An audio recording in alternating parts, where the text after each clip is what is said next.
আমাদের জাতীয় পতাকায় এই তিনটি রং শুধু রং নয়, প্রতিটি রঙের মধ্যেই লুকিয়ে আছে একটি করে সুন্দর অর্থ। গেরুয়া রং ত্যাগ, সাহস আর আত্মত্যাগের প্রতীক। সাদা রং শান্তি, সত্য আর পবিত্রতার প্রতীক। আর সবুজ রং সমৃদ্ধি, অগ্রগতি আর প্রকৃতির প্রতীক।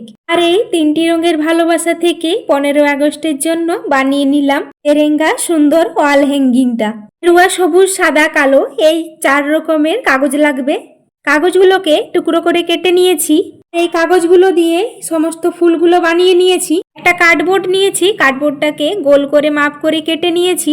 হ্যাঙ্গিংটা উপরে টাঙানোর জন্য একটা উল নিয়েছি আর উলটাকে আঠার সাহায্যে লাগিয়ে নিয়েছি। আর কালো রঙের কাগজটা দিয়ে এরকম গোল আকারে বানিয়ে নিয়েছি। বোর্ডের উপরে আঠা লাগিয়ে একটা একটা করে লাগিয়ে দিয়েছি। সাদা রঙের কাগজ নিয়ে গোল করে কেটে অশোক চক্রটা এঁকে নিলাম। বোর্ডের উপরে আঠা লাগিয়ে দিয়ে একটা একটা করে এই রং বেরঙের ফুলগুলো দিয়ে সাজিয়ে নিলাম। প্রত্যেকটা কালারের ফুলগুলোকে সুন্দর করে সাজিয়ে নিয়ে এখন অশোক চক্রটা মাঝখানে লাগিয়ে দিলাম।